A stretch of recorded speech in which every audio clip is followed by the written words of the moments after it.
Mga kababalaghan at katatakutan, handa na ba kayong sumama sa isang bagong paglalakbay sa dilim?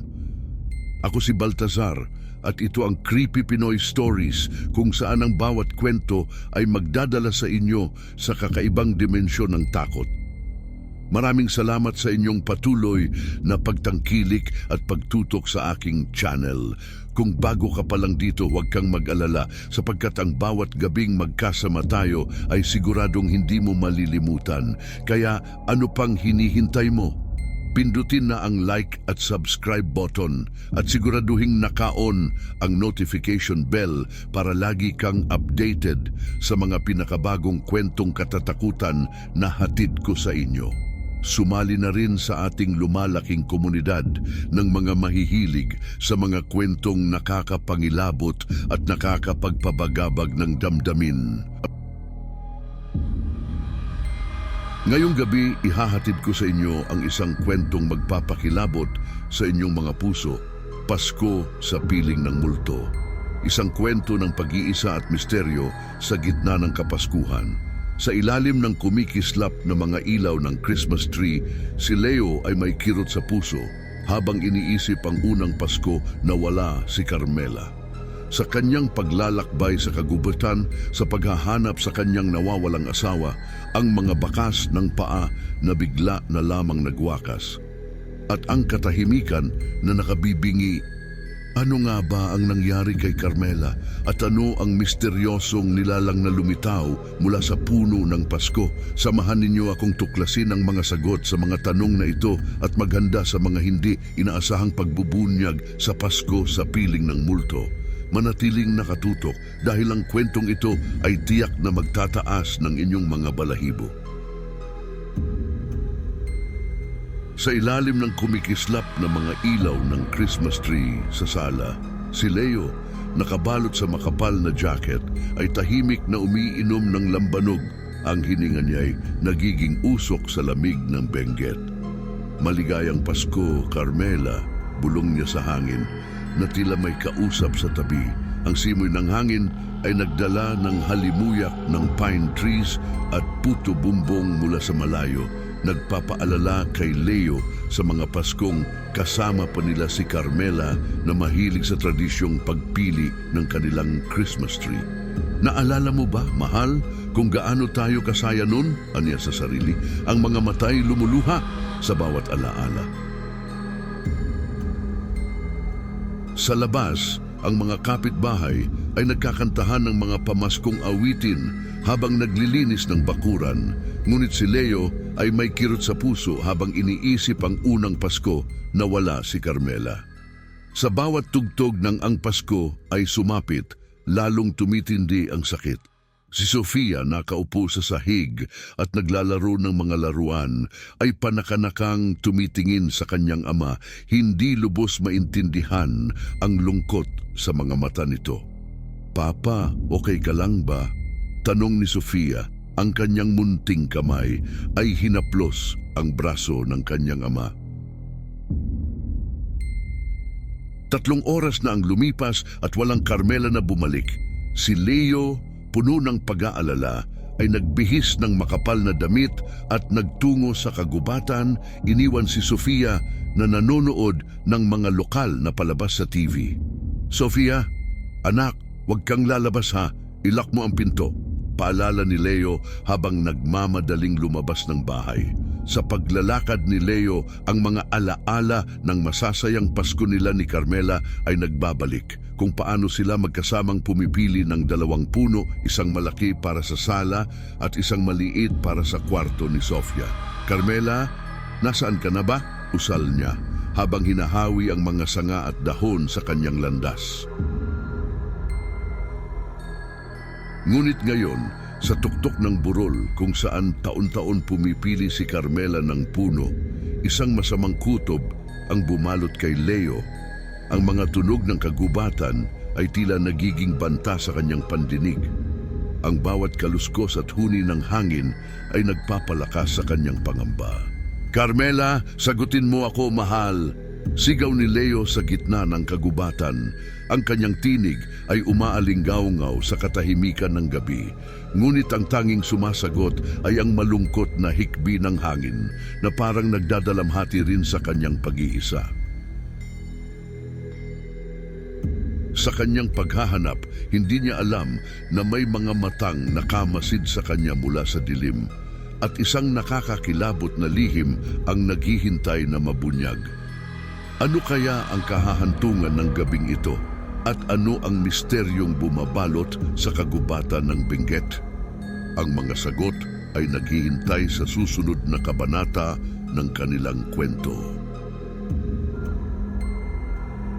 Sa gitna ng kagubatan, sa paboritong lugar ni Carmela kung saan taon-taon niyang pinipili ang kanilang Christmas tree, natagpuan ni Leo ang mga bakas ng paa ng kanyang asawa.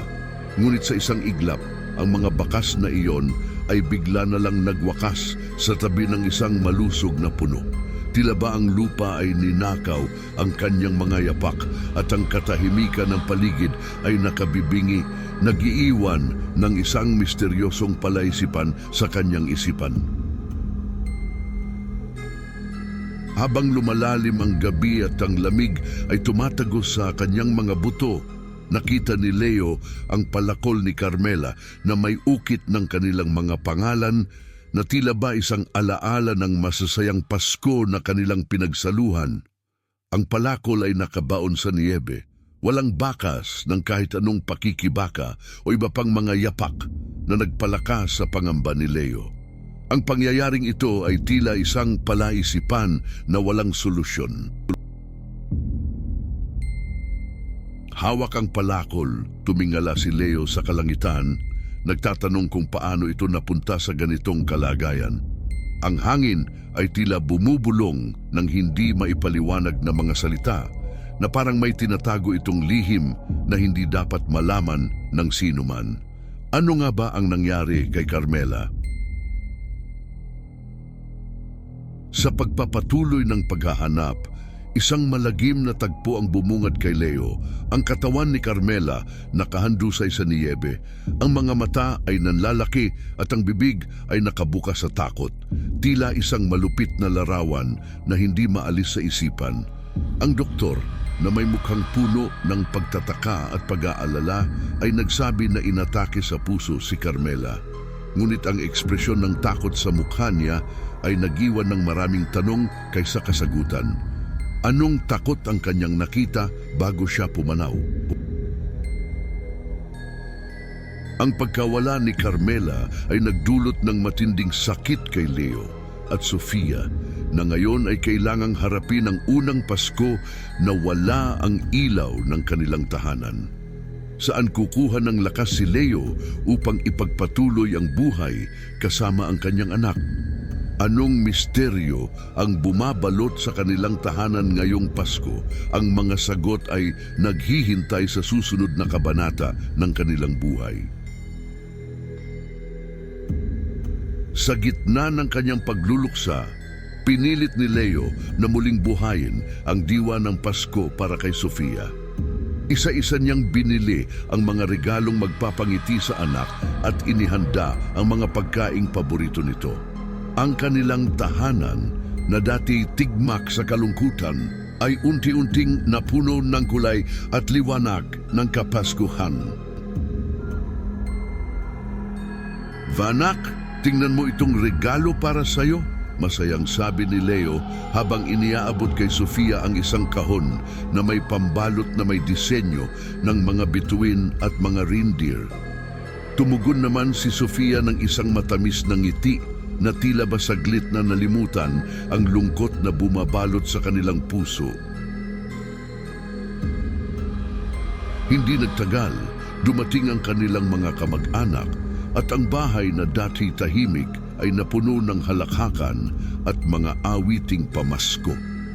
Ang bawat sulok ay nag-echo ng masasayang kwento at alaala habang si Sofia sa kanyang batang kasipagan at tapang ay naging sentro ng pagmamahal at atensyon. Sa gitna ng kasiyahan, nagawa ni Leo na tuparin ang huling gawain ni Carmela. Gamit ang palakol na dati hawak ng kanyang asawa, pinutol niya ang punong napili ni Carmela at dahan-dahan itong dinala pa uwi. Habang hawak ang puno, bumulong siya, "Para sa'yo, mahal ko." Habang lumalalim ang gabi, isang di inaasahang kapayapaan at kasiyahan ang naramdaman ni Leo at Sofia habang magkasamang naglalagay ng palamuti sa puno. Ang mga ilaw nito'y tila mga bituin na nagbibigay init sa kanilang mga kaluluwa, at sa ilalim ng mga kumukuti-kutitap na ilaw, napuno sila ng pag-asa. Ngunit sa ilalim ng impluensya ng lambanog, napansin ni Leo ang kakaibang kilos ng mga ilaw ng puno. Ang ilan sa mga ito'y tila kumikindat-kindat na parang mga mata na nagmamasid. Sa kanyang paglapit, ang kanyang mga matay nanlaki sa takot sa di inaasahang nilalang na lumitaw mula sa puno. Ang nilalang, bagaman hindi maaninag ang mukha, ay nagbigay ng matinding sindak kay Leo. Ang kanyang puso ay tila basasabog sa takot, ngunit nang makita niya ang takot sa mga mata ni Sofia, nag-umapaw ang kanyang pagmamahal at determinasyon na protektahan ang anak.